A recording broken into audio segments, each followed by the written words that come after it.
اعوذ باللہ السمیع العلیم من الشیطان الرجیم بسم اللہ الرحمن الرحیم رب اشرح لی صدری یسر لی امری واحلل عقدۃ من لسانی یفقہوا قولی ربنا تقبل منا انک انت السمیع العلیم آمین یا رب العالمین۔ ناظرین، ایک تجزیے کے نئے پروگرام کے ساتھ میں حاضر سمیع اللہ ملک آپ حاضر خدمت ہوں۔ آج ہم بڑے ہی ایک اہم خطے، ہمارے پاک و ہند کے خطے کا جو سب سے بڑا اور اہم مسئلہ ہے، مسئلہ کشمیر، اس کے بارے میں آپ سے گفتگو کرنے جا رہے ہیں۔ اس میں کوئی شک نہیں کہ اس وقت بہت سی نادیدہ قوتیں جو ہیں وہ مسئلہ کشمیر کو بیک برنر پہ ڈال کے بیٹھی ہوئی ہیں، اور وہ پاکستان کا اس وقت بہت بڑا مسئلہ جو ہے وہ ٹیررزم قرار دے رہی ہیں، اور ہمیں اس بات سے انکار نہیں کہ ٹیررزم بھی ایک بہت بڑا مسئلہ ہے اور پاکستانی اسٹیٹ کے اندر یہ چل رہا ہے۔ لیکن یہ اکثر کہا جاتا ہے کہ پاکستان نے مسئلہ کشمیر کو بھلا دیا ہے، اور کچھ نظر ایسا آ رہا ہے، یا اسے پس پش ڈال دیا ہے، اس کے بارے میں بات نہیں ہو رہی۔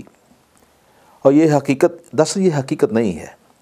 حقیقت یہ ہے کہ پاکستان کے مرز وجود سے لے کر پاکستان کے دو لخت ہونے تک پاکستان کے لیے سب سے بڑا مشرقی پاکستان کا ایک مسئلہ رہا۔ اس میں سیلاب آتے رہے، صوبائی اور لسانی باتیں وہاں پہ ہوتی رہیں، جس کے لیے پاکستان خاصا الجھا رہا۔ لیکن اس کے بعد اچانک ایسا ہوا کہ ایک لیڈر پاکستان میں آیا اور جس نے مسئلہ کشمیر کو فرنٹ برنر پہ لے کے آیا، اور مسئلہ کشمیر میں دوبارہ ایک ایسی جان ڈال دی گئی کہ پاکستانی قوم کی امنگوں کے مطابق مسئلہ کشمیر جو ہے کھل کے سامنے آیا۔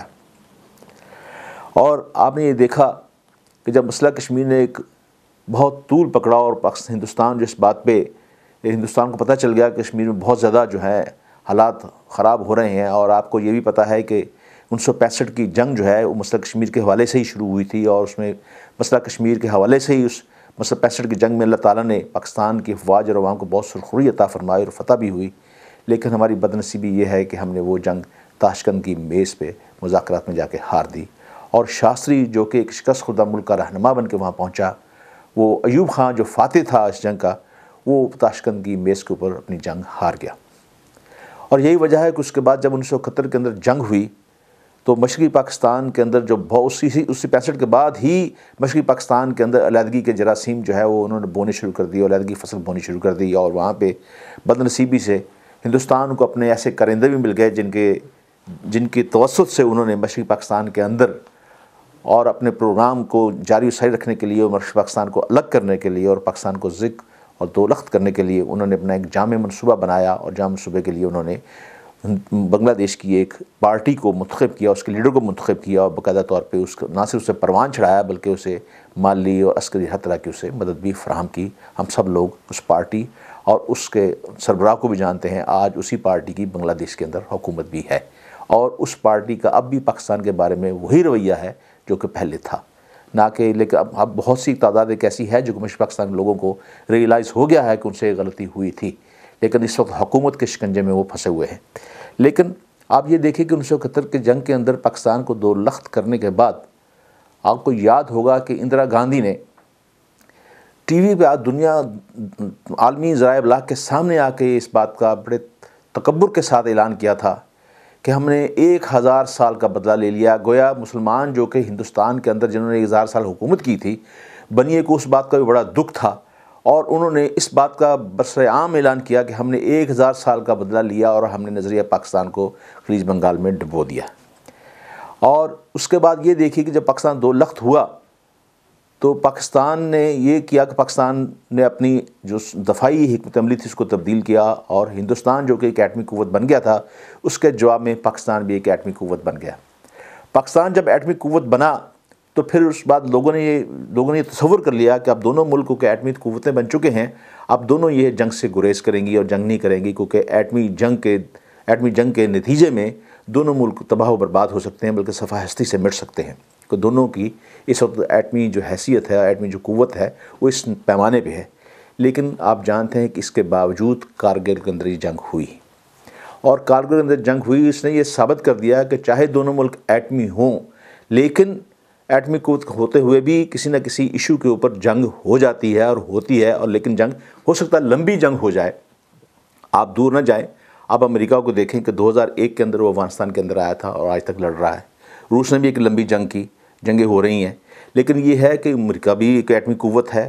امریکہ اور روس جب افغانستان کے اندر تھا، روس بھی ایک ایٹمی قوت تھا، اور روس کے مقابلے میں پاکستان کے سامنے تھا اور پاکستان کو مجاہدین کی پوری حمایت حاصل تھی. لیکن اس کے باوجود روس کبھی بھی اپنے ایٹمی ویپن استعمال کرنے کی اسے نوبت نہیں آئی، نہ وہ کر سکا. اور نہ ہی امریکہ ایک ایٹمی قوت ہونے کے باوجود وہاں پہ کوئی ایسی، بے شک اس نے ڈیزیکیٹر بم استعمال کیے جو کہ ایٹمی قوت کے ایک حصہ اسے تسلیم کیا جاتا ہے، لیکن اس طرح ایک ایٹمی جنگ نہیں ہو سکی، نہ ہوتی ہے. تو گویا اس کے باوجود یہ امکان موجود ہے کہ کشمیر کے مسئلے کے اوپر پاکستان اور ہندوستان کے درمیان جنگ ہو سکتی ہے، اور جنگ ہونے کا امکان ہے. میں اب حسب معمول میں نے دفاعی مبصر اور دفاعی ہمارے بہت بڑے ایک بریگیڈیئر عثمان خالد صاحب، جن کی بڑی ایک گہری نظر ہے اور کتابوں کے مصنف بھی ہیں، اور اکثر آپ ان کے کالم بھی پڑھتے ہوں گے. ہم نے دوبارہ اس دفاعی مسئلے کے اوپر بریگیڈیئر صاحب کو زحمت دی ہے. بریگیڈیئر صاحب السلام علیکم. وعلیکم السلام. میں آپ کو ایک بڑے اہم مسئلے کی، یعنی آپ کو ہم نے زحمت دی ہے، ہمیشہ ہم آپ کی خدمات حاصل کرتے ہیں، اور یہ تو کیونکہ آپ سابقہ فوجی بھی ہیں اور ماشاءاللہ بریگیڈیئر کے عہدے سے آپ نے ریزائن بھی دیا ہے، ساری چیزیں آپ سمجھتے ہیں اور کشمیر کے مسئلے کو بہت اچھی طرح سمجھتے ہیں. آپ کیا سمجھتے ہیں؟ میں سب سے پہلے آپ سے ایک چبھتا ہوا سوال کروں گا، یہ کشمیر میں جہاد کامیاب کیوں نہیں ہو سکا؟ جہاد کی کامیابی کے لیے کاز، فالوئنگ، لیڈرشپ، 3 چیزیں مہیا چاہیے تھیں.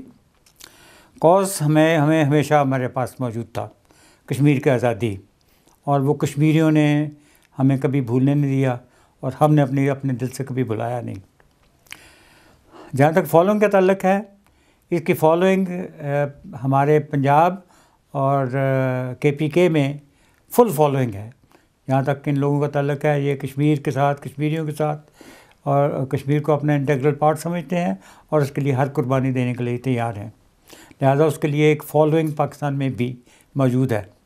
لیکن جو چیز ہمیں میسر نہیں آئی وہ تھی لیڈرشپ. ہمیں جب افغانستان میں جہاد شروع ہوا، اس جہاد میں لیڈر افیکٹولی کون تھا؟ اس لیڈر کا نام تھا ضیاء الحق، کیونکہ اس نے یہ آرکسٹریٹ کیا امریکہ کی ڈپلومیٹک سپورٹ، عربوں کی فائٹنگ پاور اور فائنینشیل سپورٹ، پاکستان کے والنٹیئر اور ISI کی ٹریننگ، یعنی ایک وننگ کمبینیشن اس نے ایک تیار کیا، جس کمبینیشن کے ذریعے وہ سب کچھ کامیاب ہوا. اور جب یہ کامیابی ہوئی تو لوگوں نے یہ سوچنا شروع کیا کہ اگر ہم سوویت یونین ایک سپر پاور کو ہرا سکتے ہیں تو ہم کشمیر میں بھارت کو کیوں نہیں ہرا سکتے. اور جب یہ معاہدہ ہو رہا تھا، سوویت یونین کا وڈرال تھا، تو اس وقت کچھ مجاہدین نے کشمیر کی طرف چلنا بھی شروع کر دیا. اور یہ 1988 میں یہ شروع ہوا. 1989 میں یہ جہاد جو تھا یہ فیئرلی یعنی اسٹرانگ ہو گیا. لیکن 1988 میں ہی ضیاء الحق کا جہاز کو حادثہ ہوا، اور اس میں زیادہ تر لوگ بلیو کرتے ہیں کہ اس میں امریکہ کا ہاتھ تھا. اور یہ اس کو ریئلائزیشن تھی کہ یہ لوگ جنہوں نے واقعی سوویت یونین کو شکست دی ہے، بلکہ پارا کر دیا ہے، اور افغانستان کو آزاد کرا لیا ہے، یہ کشمیر کو بھی آزاد کرا سکتے ہیں. اور اگر کشمیر کو آزاد کرا لیتے ہیں تو اس ریجن میں ایک بیلنس آف پاور، جو ان کی سوچ ہے، تو بیلنس آف پاور شفٹ نہیں ہوتا. میں نہیں خیال کہ ابھی ہندوستان پاکستان سے 10 گنا بڑا ملک ہے، تو اس میں کشمیر کے پاکستان کا حصہ بن جانے سے کوئی بیلنس آف پاور شفٹ نہیں ہوتا. لیکن بہرحال ان کی سوچ یہ تھی کہ بیلنس آف پاور شفٹ ہوگا. اور دوسری یہ ہے، کشمیر ایک ایسا خطہ زمین ہے جس کی سرحدیں 2 بڑے سینسٹیو ایریاز چائنا کے ساتھ ملتی ہیں، ایک تبت اور دوسرا سنکیانگ. یہ دونوں ایسے پروونسز ہیں چائنا کے جہاں پر تبت میں بدھسٹ رہتے ہیں اور سنکیانگ میں مسلمان رہتے ہیں، اور وہ سافٹ انڈر بیلی سمجھتے ہیں، اور ان دونوں کو انفلوئنس کرنے کے لیے وہ کشمیر کی اہمیت کو سمجھتے ہیں. میں معافی چاہتا ہوں آپ سے، کلام معاف. آپ نہیں سمجھتے کہ آپ نے صرف یہی کہا کہ بیلنس آف پاور شفٹ نہیں ہوا کرتا ہے، خالی کشمیر کے پاکستان میں شامل ہونے سے ہندوستان سے بڑا ملک رہتا ہے. لیکن آپ کو یہ تو پتہ ہے کہ ضیاء الحق کی تھیوری یہ تھی کہ کشمیر سے لے کے تمام جو ریاستیں ہیں، رشیا کی روس کی جو آزاد ریاستیں ہیں، ان کو بھی، اور افغانستان اور ایران، سب کا ایک بہت بڑا ایک بلاک بنایا جائے. اور ادھر ایران بھی ساتھ اس کے ساتھ لگتا ہے، اس کے بعد آگے پھر ترکی بھی اس کے ساتھ لگتا ہے، تو یہ بہت بڑا ایک بلاک بنتا. تو یہ پاور شفٹ نہ ہو جاتی؟ پاور ایک یعنی دنیا میں یہ جو اکیلا چائنا ہی 1.4 بلین لوگوں کا ملک ہے. اور اکیلا انڈیا آپ جانتے ہیں کہ چائنا کے ساتھ تو تمام سارے خطے کے بڑے اچھے مراسم بھی ہیں, تعلق بھی ہیں. انڈیا جو ہے پاور شفٹ ہو سکتا ہے 1.2 بلین کا ہے. لیکن یہ جو ریجن جس کا آپ نے ذکر کیا ہے, جس کو آج کل ECO ریجن بھی کہا جاتا ہے, 10 ملک ہیں جس میں سینٹرل ایشیا کے ملک ترکی, ایران, پاکستان, افغانستان یہ شامل ہیں. یہ 10 ملکوں کا یہ اس کو heartland of the world بھی کہا جاتا ہے, ہارٹ لینڈ آف ایشیا بھی کہا جاتا ہے.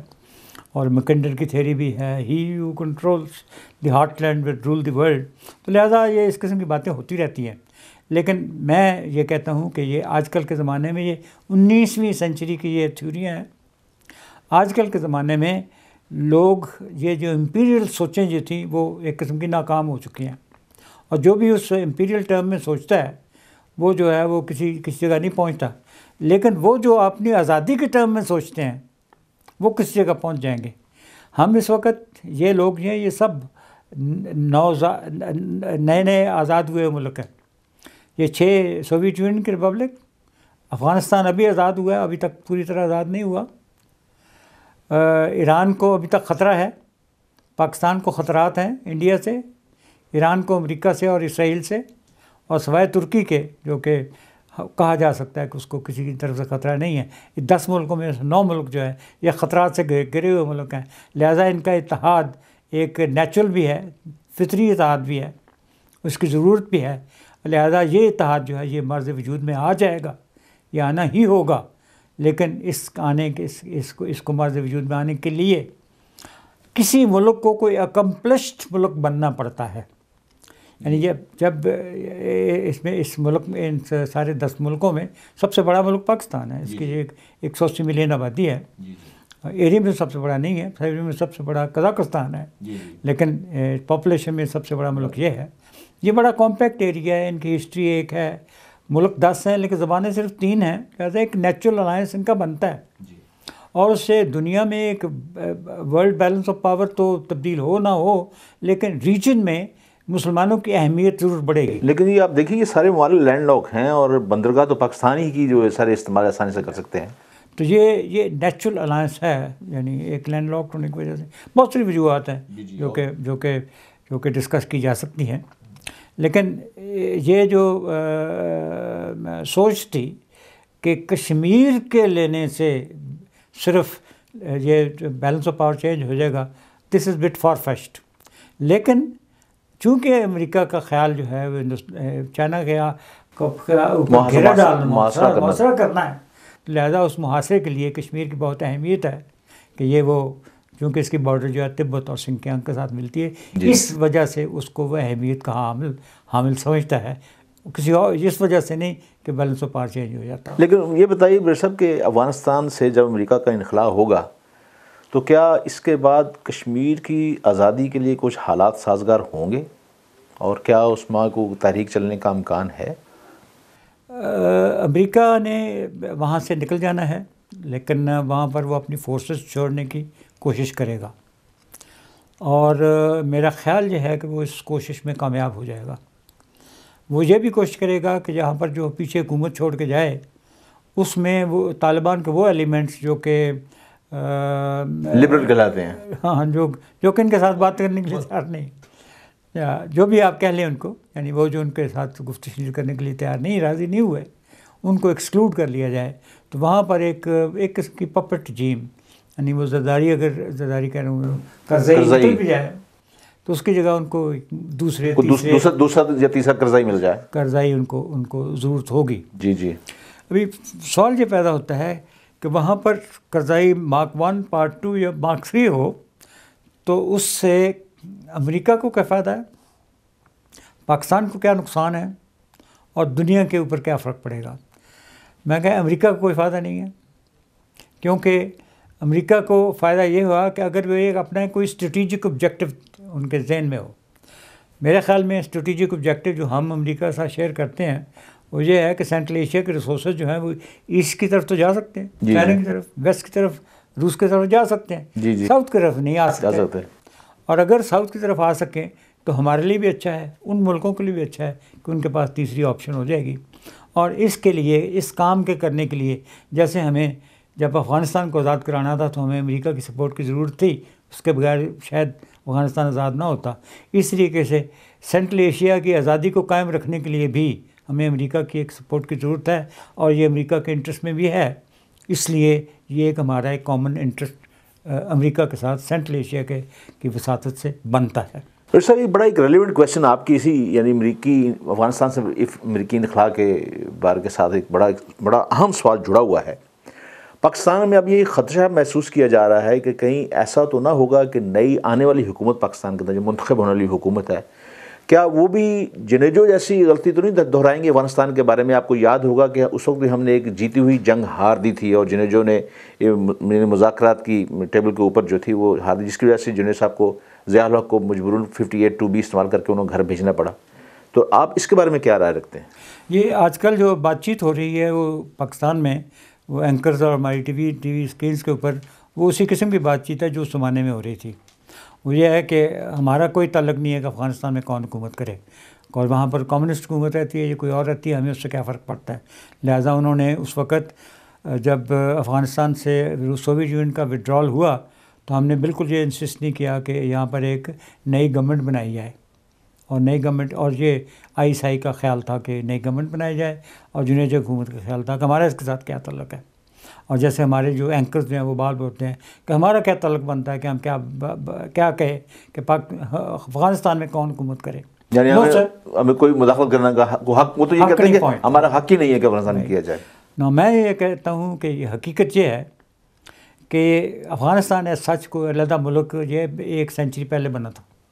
یعنی تاریخ میں اس سے پہلے کوئی ایسی مثال نہیں ہے، ایک ہی علاقہ تھا. یہ جتنے بھی دلی میں حکومتیں ہوئیں وہ سلطانیت کہلائیں یا مغل امپائر کہلائیں، وہ 1000 سال مسلمانوں نے حکومت کی. تمام مسلمانوں کے دور میں افغانستان اس سلطنت کے نیچے تھا. بلکہ یہ کہنا بھی ٹھیک ہوگا کہ جن لوگوں نے ہندوستان کو کیپچر کیا، دلی پر حکومت کی، وہ وہیں سے آئے تھے. یعنی گویا جو آدمی وہاں سے نکل، جس نے لاہور کراس کر لیا، وہ دہلی جا کے رکا.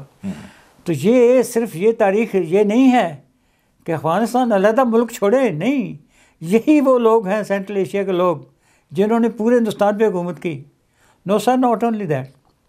دنیا میں ترکوں نے 3 امپائر قائم کیے. ایک امپائر کا نام ہے آٹومن امپائر، جو اس سے پہلے سلجوق امپائر، وہ بھی ٹرکش تھا، وہ بھی سینٹرل ایشیا کے ترک لے جا کے. دوسرا تھا خوارزم امپائر جو کہ سینٹرل ایشیا میں تھا، اور تیسرا تھا مغل امپائر جو کہ انڈیا میں تھا. یہ تینوں biggest empire of their time اور the most glorious empire of their time they were establish by Turks. جی. تو ہم کہہ دیں کہ یہ افغانستان کی کوئی اینٹی ہے، نو سر، یہ اینٹی تو کیسے بنی؟ کیونکہ جب خوارزم کا امپائر ٹوٹا تو روس نے اس پر قبضہ کر لیا. جی. اور جب آٹومن یہ ہمارا مغل امپائر ٹوٹا تو اس پر برطانیہ نے قبضہ کر لیا. دونوں کے اس وقت کی سپر پاور تھی، روس اور برطانیہ. ان کا آپس میں کانفلکٹ ہوا، اور کانفلکٹ کو اس زمانے میں اس کو گریٹ گیم بھی کہا گیا. جی. اور وہ گریٹ گیم میں یہ لوگ جو تھے یہ بڑے لڑاکے تھے، اور ان کے قابو کسی کے نہیں آئے. وہ پیسے دیتے رہے، لڑائی بھی کرتے رہے، ٹرائبس کو سب کچھ کیا انہوں نے، لیکن پھر انہوں نے تنگ آ کے کہا کہ اس کو بفر اسٹیٹ بنا دو. تو انہوں نے لائن بھی ایسے ڈرا کی کہ روس کا ہندوستان کے ساتھ یعنی برٹش انڈیا کے ساتھ کہیں کوئی مقام اتصال نہ ہو، کہیں کسی جگہ پر بارڈر نہیں ملنا چاہیے. جی. جی. تو یہ scheme as a buffer state, اور بفر اسٹیٹ کا ہوتا ہے کہ یہ تھریٹ کسی کے لیے نہ ہو، یعنی پاورفل نہ ہو، جی، سالونٹ نہ ہو، اس کا اپنے یعنی اپنے پیسے نہ بنا سکے. جی. اور اس کا افیکٹ یہ ہوا تھا کہ یہ ان کا جو بادشاہ بھی تھا اس کو بھی وظیفہ کبھی تاج برطانیہ دیتا تھا اور کبھی روس سے اس کو ملتے تھے. جی. تو بادشاہ بھی ان کا وظیفہ خوار ہوتا تھا، اور ان لوگوں کا زیادہ تر جو کام جو تھا وہ چونکہ کوئی اکانومی سچ تھی نہیں، تو وہ یہ رازن قسم کے لوگ تھے. تو یہ ان کو مجبور کیا گیا کہ یہ لوگ جو کہ ان کے قابو نہیں آئے، جی، تو قابو نہ آنے کی وجہ سے انہوں نے ان کو غربت میں اور بیچارگی لاچارگی میں اور لا علمی کے ایک ایٹماسفیئر میں ڈال دیا. صاحب ایک اور اسی سے جڑا ہوا ایک اور سوال ہے.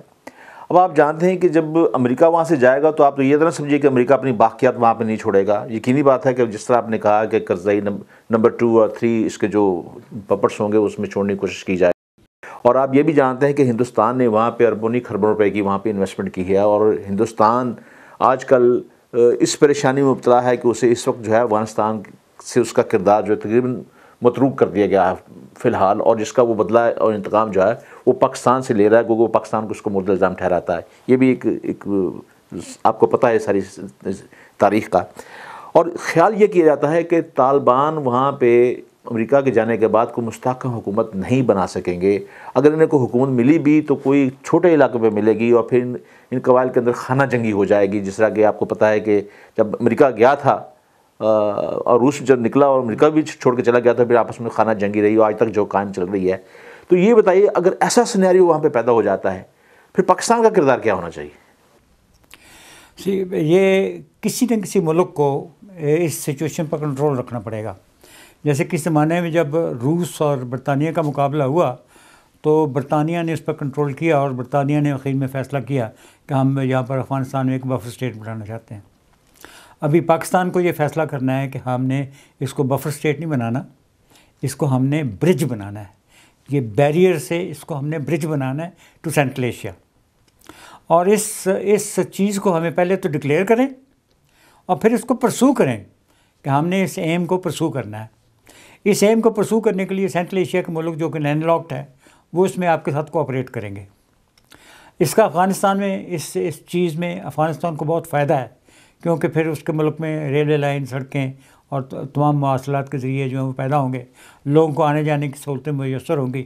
اور یہ لوگ جو کہ بڑے انٹرپرائزنگ ہیں، بڑا جفاکش ہیں، بڑی ان میں خوبیاں ہیں، ان لوگوں کو مواقع ملیں گے کہ وہ اپنا دنیا میں ادھر ادھر جا سکیں اور اپنا اثر رسوخ قائم کریں، علم حاصل کریں اور دنیا میں اپنی جگہ ایک نیا مقام پیدا کریں. یہ ایک سچویشن ہے جس میں کہ کسی ایک اسٹیٹ کو کنٹرول میں ہونا ہوگا، and that state is Pakistan, and that state must have a clear objective. اور ہمارا آبجیکٹو یہ ہے کہ افغانستان، یہ ہماری اسٹیٹڈ پالیسی ہونی چاہیے.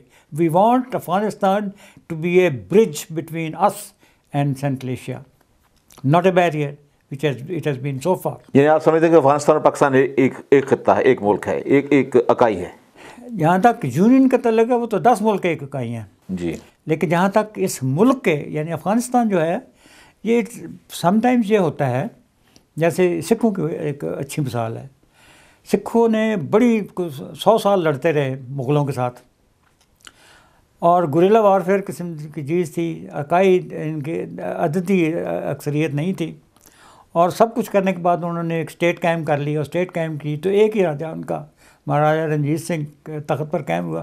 اس کے 10 سال بعد وہ حکومت ان کی ختم ہو گئی.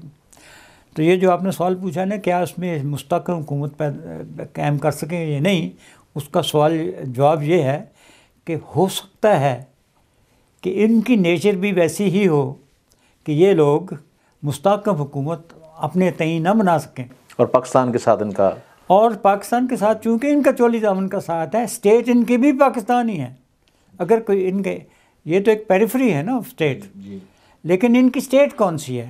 ابھی آپ جس پوائنٹ آف ویو سے دیکھ لیں، نہیں پاکستان افغانستان کے درمیان تو سرحد رہی نہیں. آپ دیکھ لیں پاکستان افغانستان کے درمیان کوئی سرحد نہیں رہی. آج بھی ان حالات کے اندر بھی ہزاروں لوگ جو ہیں بغیر پاسپورٹ ویزا کے یعنی افغانستان سے پاکستان اور پاکستان سے افغانستان آ جا رہے ہیں. اور باقاعدہ ہماری سرکاری ایجنسیاں جو ہیں وہ مانیٹر بھی کر رہی ہیں افغانستان کے اندر بھی اور پاکستان کے اندر بھی. یہ پاکستان نے ایک اچھا فیصلہ کیا. جب افغانستان سے لوگ مہاجر بن کے آئے تو ہم نے ان کو روکا نہیں ہے کہ کہاں جاؤ کہاں نہ جاؤ. اور اس کا رزلٹ یہ ہے کہ اس دنیا میں سب سے بڑا Pashtun city is not Kabul, not Peshawar, Karachi.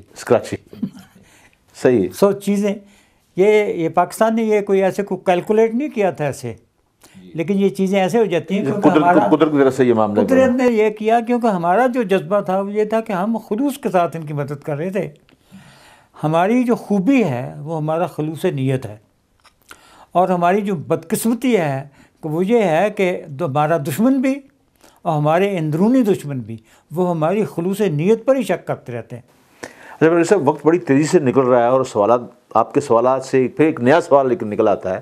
اب یہ بتائیے کہ امریکہ جو ہے جو افغانستان سے نکلنے کے لیے اس وقت بڑا بے تاب ہے، اور وہ مالی خسارہ اس پہ بڑھتا بڑھتا اس کا یہ عالم ہو گیا ہے کہ امریکہ کی خود معیشت جو ہے وہ بڑی دگرگوں ہے، اور جو اس کے معاشی تجزیہ نگار ہیں وہ امریکہ کے کولیپس ہونے کا بھی خدشے کا اظہار کر رہے ہیں کہ اس افغانستان کی جنگ نے، عراق کی جنگ کے بارے میں جو اس وقت یہ بات نہیں کرتے، افغانستان کی جنگ کے بعد، افغانستان کی مداحت کے بعد امریکہ واقعی بری طرح مالی طور پہ خسارے میں گیا ہے۔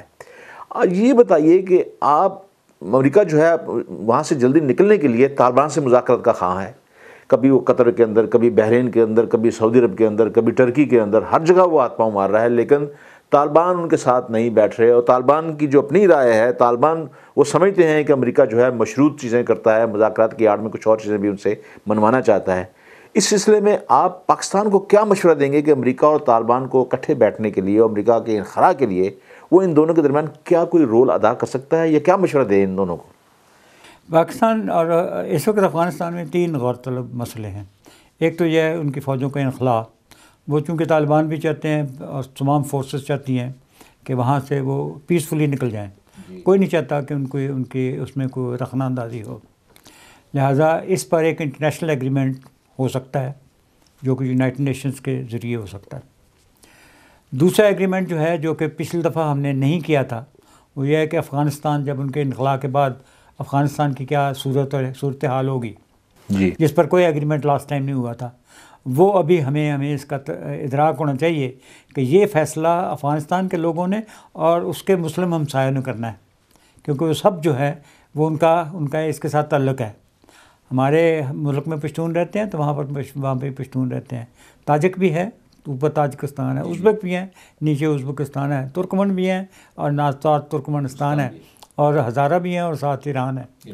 تو لہٰذا ایسا کوئی معاہدہ جس میں کہ یہ اس کے ہمسائے شامل نہ ہوں، کیونکہ نیچر افغانستان از سچ کہ اس میں سب قومیں آباد ہیں، لہٰذا اس میں، اور چونکہ ان کا تشخص اسلامی ہے اور وہ جہاد کے ذریعے سے آزاد ہوا ہے، لہٰذا یہ تینوں چیزیں کہ وہ جہاد کے ذریعے سے آزاد ہوا، وہ اس کا تشخص اسلامی ہے، اور اس میں تمام قومیں جو ان کے نیبرز کی قومیں ہیں وہ اس کے ملک میں بستی ہیں، لہٰذا ایک انٹرنیشنل ایگریمنٹ ان کے درمیان ہوگا جو کہ فیوچر آف افغانستان کو طے کرے گا۔ ان تمام ممالک جن کی آپ نشاندہی کی، ان کو بھی ساتھ بٹھانا پڑے گا، آپ یہ کہتے ہیں۔ لیکن بالفرض صاحب، اگر یہ مشورہ امریکہ نہیں مانتا یا طالبان بھی نہیں مانتے، اور آپ بتائیے کہ پھر پاکستان کو اس میں کیا کرنا چاہیے؟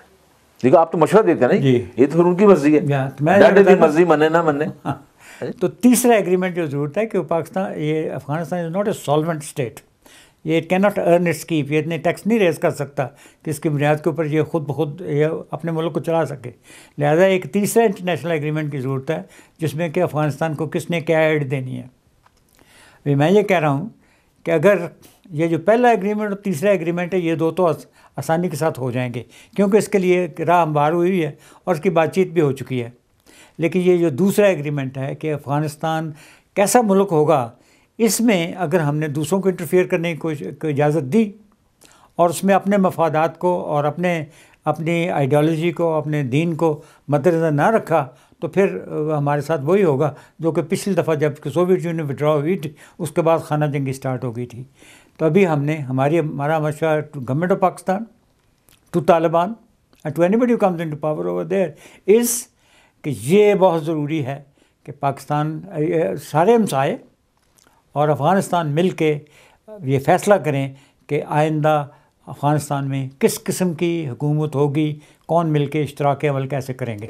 لیکن ظاہر ہے جی کہ جو بھی حل ہوگا وہ تو ایک جزوی حل، آپ اس کی ایک شکل نکل رہی ہے، جزوی حل ہوگا، لیکن ان ملک کے اندر امن و امان قائم کرنے کے لیے تو ایک حتمی حل کی ضرورت ہے، پائیدار کی ضرورت ہے، لانگ رن کی ضرورت ہے۔ جس طرح آپ نے بتایا کہ تمام پڑوسی، تمام ممالک کا آپ نے ذکر کیا، ازبکستان کا بھی، ازبک کا بھی، تاجک کا بھی، اور ہزارہ لوگ، سب لوگوں کا آپ نے ذکر کیا، اور ساتھ پاکستان کے بارے میں ذکر کیا، تو اس کے بارے میں آپ کیا مشورہ دیں گے کہ اگر وہ بالفرض جیسے آپ نے کہا کہ حتمی حل کے لیے، یعنی کیا ٹھوس چیزیں جو ہیں، آپ مثال کے طور پہ 1 2 3 کر کے ٹھوس چیزیں بتائیں کہ یہ چیزیں اگر ہو جائیں گی تو یہ حتمی حل کی طرف راستہ شروع ہو جائے گا۔ یہ جو پہلا ایگریمنٹ جو کہتا ہوں کہ جو کہ ان کے انٹرنیشنل ایگریمنٹ چاہیے تاکہ یہ جو بیرونی فورسز ہیں وڈرا کر سکیں، یہ اس کے لیے ایک کنڈیشن تیار ہیں، اور یہ جتنی بھی نیگوشیشن ابھی تک ہوئی ہیں اسی بات پر ہوئی ہیں، لہٰذا یہ ہو جائے گا اور یہ جزوی حل کا ایک جزو ہوگا۔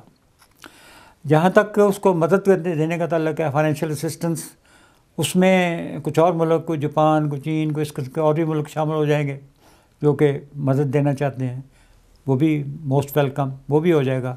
لیکن یہ جو تیسرا ہے یہ آسانی کے ساتھ نہیں ہونے لگا، کیونکہ اس میں ایک افغانستان میں ایک انٹرنل سیٹلمنٹ بھی چاہیے جی، اور یہ جو اس کے ہمسائے ملک ہے معاشی استحکام بھی تو بہت ضروری ہے. صاحب وہ پچھلے 30 سال سے 3 دہائیوں سے وہاں پہ جنگ ہے، سارا افغانستان برباد کر دیا گیا ہے.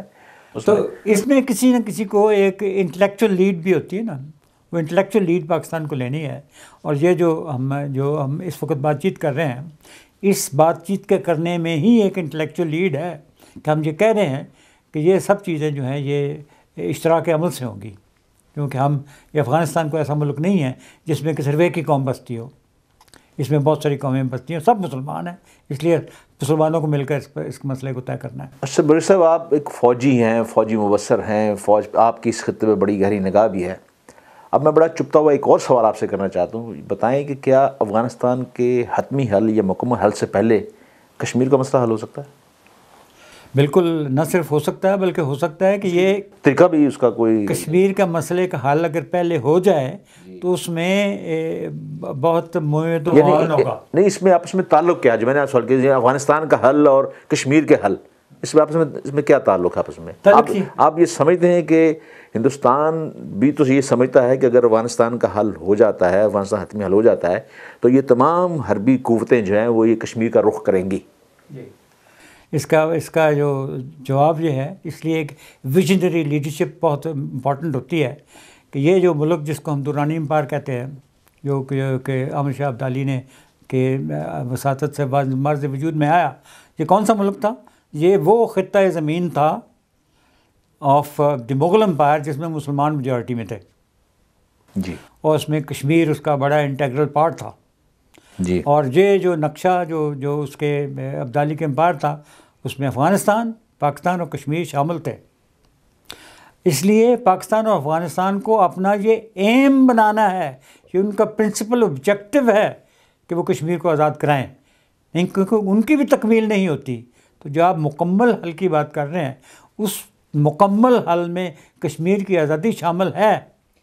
دیکھیں، جس طرح آپ امریکہ کو اور افغانستان کو اور ہماری حکومت کو ان کو لوگوں کو مشورہ دے رہے ہیں اور حل کی طرف بتا رہے ہیں، میں اسی سے ملتی جلتی ایک بات اگر آپ سے یہ کہوں میں کہ اس تمام سینیریو میں آپ بھارت کو کیا مشورہ دیں گے کہ مسئلہ کشمیر کے بارے میں؟ کیا اس مسئلہ کشمیر کے حل میں اس کی عافیت ہے؟ کیونکہ اس وقت جو ہے وہ کوشش کر رہا ہے، یعنی رائزنگ انڈیا کے بارے میں بہت سی باتیں ہو رہی ہیں. کیا آپ ہندوستان کو اخلاص کے ساتھ یہ مشورہ اگر ہم دیں کہ بھی یہ کشمیر تم پہ ایک بہت بڑا جو ہے، اس میں تم جو چاہتے ہو وہ نہیں ہو پائے گا، اور تم بھارت کی غربت اور پاکستان کو بھی باقی ہندوستان کو بھی اکٹھا نہیں رکھ پاؤ گے. اب اس میں جو 32 اور تحریکیں چل رہی ہیں ہندوستان کے اندر، وہ بھی سامنے آ جائیں گی اور ہندوستان جو ہے ٹکڑے ٹکڑے ہو جائے گا. تو کیا ہندوستان کو ان تمام مصائب سے بچنے کے لیے کشمیر کے مسئلے کے حل کی طرف آپ مشورہ دیں گے؟ یہ میں مشورہ تو ہندوستان میں کیا قبول کرنا ہے، لیکن جو حقیقت یہ ہے کہ ہندوستان میں 4% برہمن جو ہے وہ رول کرتے ہیں، وہ دے میک دی پالیسی، اور ان کی پالیسی کامیاب ہونے کی وجہ یہ ہے، اس کو کہتی ہے کہ ایک برہمن کی ہٹ ہوتی ہے، ایک عورت کی ہٹ ہوتی ہے، ایک راج ہٹ ہوتی ہے. اب یہ سب ہٹ جو ہیں اس وقت ہندوستان میں آپریٹ کرتی ہیں. لہٰذا آپ دیکھتے ہیں اس کی ساری پالیسی جو ہیں وہ کسی نہ کسی ضد میں ہے، ضد میں رہتے ہیں کہ اس نے ہمارا کہا نہیں مانا، اس نے ہمارا وہ، تو لہٰذا ایک اکڑ میں رہتے ہیں. اکڑ توڑی جاتی ہے جب ایک آدمی بہت فرعون ہو تو وہ اپنی فرعونیت کس پہ ظاہر، اپنے ملازمین پہ ظاہر کرتا ہے. جس دن ملازمین اس کے سامنے اکڑ کے کھڑے ہو جاتے ہیں تو پھر اس کی فرعونیت ختم ہوتی ہے، اس کے بغیر نہیں ختم ہوتی. لہٰذا ہندوستان میں جب یہ قومیں جن پر یہ ظلم جو سہتی رہی ہیں، ہزاروں برس سے سہ رہی ہیں، جب تک وہ نہیں کھڑی ہوتی اس وقت تک ان پر بھی ظلم ہوتا رہے گا اور برہمن کی ہٹ بھی ختم نہیں ہوگی، خواہ وہ کشمیر میں یا کسی اور مسئلے پر ہو. لہٰذا یہ بات جو کہ کسی زمانے میں ہم نے ریلائز کی، جب یہ authentic voices of south Asia لکھی تو ہم نے اس بات کو ریلائز کیا کہ یہ لوگ جو مظلوم لوگ ہیں، ہم نے اس میں کیا کوشش کی کہ all the victims of Brahminism should be brought on to one platform. یہ کوشش تھی. جی جی. اور یہ وکٹمز آف برہمنزم کا یہ ایک ریکوائرمنٹ ہے انڈیا کے لیے اور انڈیا میں میجورٹی لوگ جو کہ زیادہ تر 65% ان کے انٹچیبلز ہیں. میجورٹی ان انڈیا کے لیے ضروری ہے کہ ان کے سامنے کھڑے ہوں اور ان کہیں کہ تم جو کر رہے ہو یہ ظلم کر رہے ہو، اور یہ ظلم سے باز آ جاؤ. اس باز آنے کے لیے وہ ان کے خلاف ماؤس کھڑے ہوں گے یا مسلمان کھڑے ہوں گے، اور تو کسی میں نہیں دیکھتا ہوں کہ کوئی اور کھڑا ہوگا. ہو سکتا ہے یہ مل کے کھڑے ہو جائیں، لیکن جس دن وہ کھڑے ہو جائیں گے اس دن انڈیا اس دن آزاد ہوگا. انڈیا ابھی تک آزاد ملک نہیں ہے.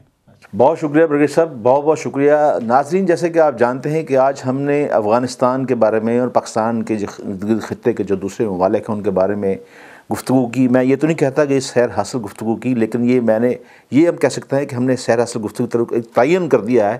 آپ اس کی روشنی میں اس تمام خطے کی سیاسی صورتحال کو اور مستقبل جو ہونے والا اس کے بارے میں بھی آپ سمجھ گئے ہوں گے، اس کے بارے میں آپ اپنی رائے قائم کر سکتے ہیں. لیکن ایک بات جو اس تمام گفتگو کا حاصل ہے وہ حاصل یہ ہے کہ اگر افغانستان کے غیور عوام امریکہ کو اور روس کو ناکو چنے چبوا سکتے ہیں تو پھر کشمیری کیوں نہیں؟ یقینی بات ہے کہ کشمیریوں کی جو قربانیاں ہیں بڑی لازوال قربانیاں ہیں، بے شمار قربانیاں ہیں، اور کشمیریوں نے اپنی قربانیوں کی ایک تاریخ رقم کر دی ہے. اور بھارتی بنیا اور برہمن یہ اس بات کو جان چکا ہے کہ اگر افغانستان جو ہے وہ افغانستان جو ہے وہ امریکہ کو اور روس کو، جو کہ دنیا کی سپر پاورز تھیں، ان کو دیس نکالا دے سکتا ہے، بلکہ روس کے ٹکڑے کر سکتا ہے، امریکہ کو معاشی طور پر بدحال کر سکتا ہے، تو کشمیر کیوں نہیں؟ کشمیر تو ہندوستان کے بے شمار ٹکڑے کر سکتا ہے. اس لیے جو مشورہ دیا گیا ہے ہندوستان کو، بہتر یہ ہے کہ اگر باقی مندہ ہندوستان کو بچانا چاہتا ہے اور ہندوستان کی غربت کو ختم کرنا چاہتا ہے تو اس کا بہترین علاج یہ ہے کہ اس کے بڑوں نے، آج کل جو حکومت کے بڑوں نے جو کشمیری سے وعدے کیے تھے اس سے افاع کرے، UN کے اندر جو اس میں ہیں اس کے ساتھ افاع کرے، اور دنیا کے اندر جو ہے ایک امن کی طرف خود ایک قدم اٹھائے تاکہ اس سارے خطے کے اندر امن قائم ہو اور لوگ مل جل کر رہیں. ناظرین، اس کے ساتھ ہی اجازت دیجیے. اپنے دوستوں کا خیال رکھیے. انشاءاللہ اگلے کسی تجزیے کے پروگرام کے ساتھ آپ کے پاس حاضر ہوں گے. اجازت دیجیے. خدا حافظ.